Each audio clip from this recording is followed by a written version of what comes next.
and you were speaking about China. Yeah. And I was asking if there's a link between what you were saying was Jewish global capital and industry, and any link to the Dutch or the Afrikaners maybe Very here. good. And I think maybe for this episode, we'll probably end just before the Afrikaners take over from the British in the South African economy, and then we'll carry on with the next chat.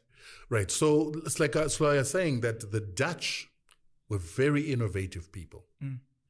And maybe when you read people like Lothrop Stadet's book, he says that they were Nordics, Aryans, the superior white race. Yeah. That's why they've got so much creativity. That's why they're so inventive. That's why they're so productive. So they were inventors.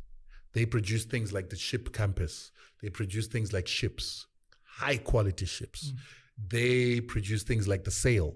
They produced the accounting system, the banking system, the first stock exchanges in the world. And that's how they got connected with the Jews. I'm trying to figure out, is the Netherlands any close to Egypt and those areas? No, it's actually... Because some people would argue that these are African inventions. Accounting, you mentioned accounting and other things. Right. Sorry, I didn't want to deviate. And I like what you bring up, but I don't want us to be caught up in the old system that was led by Africa. I want us to talk about the new era that comes after the Enlightenment of the European. Yeah. Understandable. So within this new era of the Enlightenment of the European, where they start dominating the world, soon after we get out of the, the Crusades. From the Crusades, we get into the Enlightenment, the creation of the printing press, and so forth and so on. The Dutch... Gutenberg. Yes. Fuck, I'm so smart. And people don't understand that these were the markers for the development of Western civilization that has been prevailing for the past 700 years. But within so doing, it's also destroying the world faster than any other era before. Sure. So this is where the Dutch and their creativity, their ability to produce and innovate technologies that became cutting edge. The ship became cutting edge. The compass became cutting edge. The sails of the ships became cutting edge. Their ability to turn ship's wool that was coming from places like Spain and places like England and sophisticating them into sails for ships made them very wealthy. And this is where they say that Spain used to be a very rich country.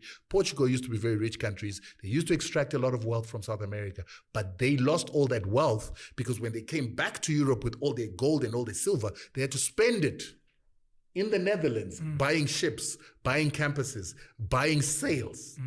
And the Netherlands then began to sell what it sophisticated from what they were producing, the sheepskin, the sheep wool that they were producing, they would produce it into value that is 10 times, 100 times more. And that's how they got wealth from Spain and Portugal. The British were falling in the same trap. They were having to buy cloth. They were having to produce products. And then Henry came up with the Tudor plan and said, whoa, we actually becoming a third world country in Europe, or the Netherlands, Florence and France are progressing. Florence is Italy. Yes. Okay. The only reason he knew that is that he was raised by his auntie, which is that link against Saxe-Coburgs and royal families linked in Europe. He was raised in France. And when he saw what the French were doing, making cloth, making silk, he realized the importance of England catching up. So when he became president, he came up with a plan called the Tudor plan. He said, we will not sell our wool anymore to the Dutch or to the French.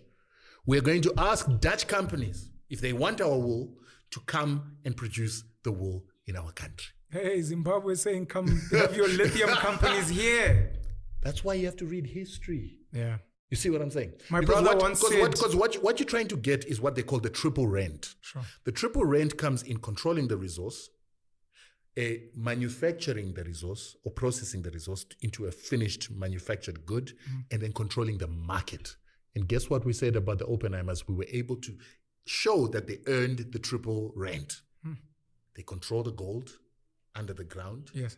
Then they process the gold through Jason Matthey or Engelhart Industries in America or BASF.